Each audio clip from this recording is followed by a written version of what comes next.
Welcome, everyone. Great, yes. It has been, I was talking to someone earlier, and I was like, yes, earlier this week. And I was like, no, that was yesterday. This has been a 2-day conference. It has felt like the longest time in such a good way. I think truly, hopefully everyone's been having a good time, getting to know each other, seeing so many, being inspired. I think that's been another thing that my team, as we've been talking about how we're feeling here, it's just like there are people still doing good in the world, right? And despite all the chaos that we see every day in the news, right there is still this work that's happening. And so thank you all for doing that. Thank you all for being here. And really excited to be kicking off this last session of the day, Moments to a Movement. I think we've been hearing a lot about this kind of, meeting the moment. And I think what's really inspiring for me is just to see all the work that's continuing to go on, right? We can meet the moment here, but this all really builds into that movement, right? What is this all working towards, and how are we solving these big problems? And so for those of you who I haven't met yet, my name is Gerry Rodriguez, and I'm with Edelman, a global PR and communications firm, and I head up our practice on social impact. And so we work with clients and companies across the world on everything from establishing a brand purpose strategy and platform, all the way to sustainability reports and everything in between, right? How do you kind of bring those promises to life? How do you connect with your consumers? And if anyone who knows Edelman knows that we are the house of trust. So Edelman has been around for about 75 years. And for the past 24 of those, we have launched this report on trust every year. It's called the Edelman Trust Barometer. It comes out every January.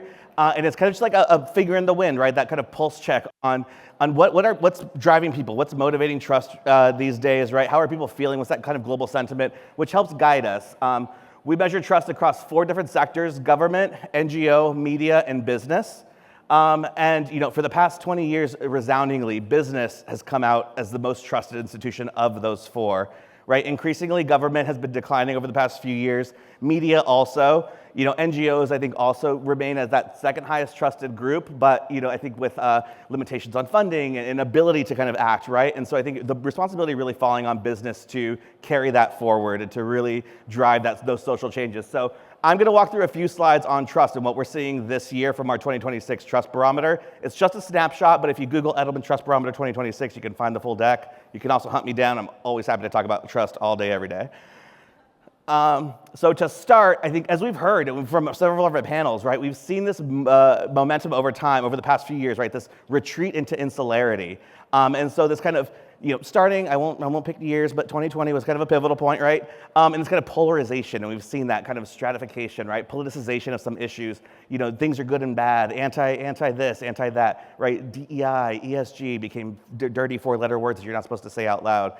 And then we've seen that morph into grievance. And so this kind of feeling of people feeling like the system's not working for me, right? And we're rebelling. And so we've seen this post-COVID, right? No matter what the debates were, right? But questioning authority, questioning decisions that leaders were making, right? So that kind of loss of trust in those kinds of experts really had a great impact just across the world, not even just in the US. And what we're seeing now is this resulting kind of insularity, right? This reluctance to trust anyone who's different from you. It's kind of different from the whole polarization, right? Where it's my side and your side, but we can still maybe have a healthy debate on that. And what we're seeing now is this kind of, I don't trust anything that's around me, so it kind of shrinks into my immediate community. And I think a lot of what we've been hearing, right, this kind of place-based impact is really important. And so really, how are we kind of embracing that and supporting that? So I think that's a really great lesson for us to take from this year's trust report. That's also impacting confidence in the future, especially for the next generation. So compared today, the next generation will be better off. Only 32% of people agree with that statement. And so we've seen that significant decline, right? And so not only are people feeling kind of isolated, right, in their own little world, but they're also just very pessimistic about the future. And so again, not a great stat. But we see this. I think what we've seen over the past years, trust is never lost. We say is trust moves, right? And so if we're losing trust at these big kind of macro level, losing trust kind of at that macro level, right? Where is trust going? And we're seeing that trust is really moving into those microcosms, those kind of environments, that immediate environment. So you lose trust in national government leaders, major news organizations, foreign business leaders, right? Politicians. But we've gained more trust significantly in my neighbors, family, and friends, my coworkers, my CEO. So those people you interact with every day. And so as we think about, right, our impact strategies, whether you're talking about internal employee engagement strategies, how do you work out in the communities that you're in, these are the kind of the echo chambers that people are listening to right now. And so again, how are we influencing people where they are, where they work, where they live? And we're also seeing, this continued mandate on my employer and businesses. So when it comes to bridging divides, right, kind of figuring out how to kind of continue to build that trust within those communities, my employer, when we rate people, ranks as the highest, both in this institution's obligated and they're doing it well. You can see that, and also that gap between feeling that they are obligated to act and doing it well is lowest for my employer. So again, as we think about stakeholders, I think we think about broad community a lot of time and that kind of societal impact. We have to remember, right, our employees are also humans. Our employees are also living in the communities where we operate.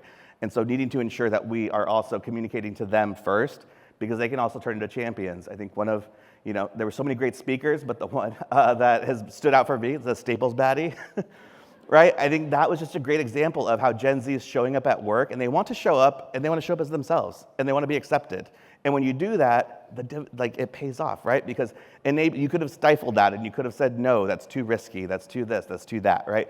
But when you embrace it for people who they are and meet them where they are, it's resonating and it's paying dividends for them. And it continues to build community, right? Because that's people can relate to that, right? That kind of, again, the people like me, my friends, my family. And so again, and we see businesses, NGOs, media, and government, kind of trailing behind. But again, I think my employer, that aspect of it is really something that's standing out this year for us as we work with clients across the board. And again, this focus on local, right? That kind of from the royal we to me. One of the things that we've talked about, and I'm sure it's not news to any of you all, right? When we talk about climate change or systemic issues, these are kind of big macro issues that I feel like have come under scrutiny very heavily because they can sometimes feel too big, right? How do you tackle a global issue like that? And what we've seen now is people are responding better to when you talk about things that are more specific to my community, right? And so when we work in the food and agriculture space, climate change, yes, all those things, but when you talk about flooding, crop yields, right? Those things that are very specific to that person, that farmer, that community, it really resonates and they understand that immediately. And so as we think about the ways that we even talk about our programs and initiatives, these are things that are just going to continue to be more important to understand how they impact people. And again, investing in long-term community projects. So again, not just writing a check one time, patting yourself on the back, right, and assuming that might do the work for you. But I think it's really taking long-term investment. What is the impact over time, and how are we measuring that? How are we showing that? And not measuring it for the kind of the ROI or the KPI for the company, right, but for the community. What are we actually driving change for? Hiring people from the community. Right, we talk a lot about, it's a lot of discussion around Gen Z, right? But it's really important, how is Gen Z a part of that discussion, right? So are we hiring them, are we bringing them into those conversations? Different cultural identities, different communities. And then the short-term interaction, right? Helping my community recover from a crisis, donating to my community's social organization. So again, this is those long-term investments in the communities that people are really responding to and they're seeing and they're paying more attention to. And so I think, there's several, I know at local Atlanta nonprofits here, they're doing great work, several nonprofits also that kind of work in different communities. I think that's just going to continue to be more important, and figuring out how we can get to that local level, will always be something that's going to be impactful and resonate with folks when you're trying to build trust. And so lastly, I'll leave you with this slide before we bring up our next panel, but one of the pieces that's come out of our report this year is this concept of trust brokering. Right, despite the polarization, the insularity, there is a way to kind of bring folks together, and that kind of, I think step one, right, understanding that insularity is now the default and it slows progress, right? People are just inherently skeptical. And so how do we kind of accept that and own it and understand how we move forward from there? But business is both the permission and the responsibility to respond, right? So again, don't be afraid to act. I think, when we talk to clients in this environment too, and some are afraid to take the action, but there's also the risk of inaction. The risk of doing nothing also can damage reputation long term. And so how are we kind of navigating and threading that needle in the right way? And so trust brokering built through connection, not persuasion, right? And so it's not enough to just kind of force people together or just kind of pick one side, but really how are you finding those issues that matter to the communities that matter to you, right? And maybe some companies have it, again, we're doing too many things and we're not getting any credit for it, right? And it's, well, maybe we don't need to do 100 things and do them kind of medium well, right? Let's do 10 things and do them really well. Let's focus in. I think that's continuing to be more important for companies and nonprofits and NGOs, just kind of really getting focused on what it is you're trying to do and accomplish. And those closest to people are best positioned to lead. We heard a lot, I think, in the healthcare space, right, of churches, and these kind of alternative environments where people are responding. That's where they are going. Those are the institutions they trust. And so as we think about, right, how we're donating, how we're partnering, those kind of institutions, it's important to understand where those folks are going, where they trust, who's telling them that, who's giving them the counsel and the advice that they're seeking. So again, this is just a quick snapshot of that. Always happy to talk more trust, so please feel free to follow up, reach out as needed.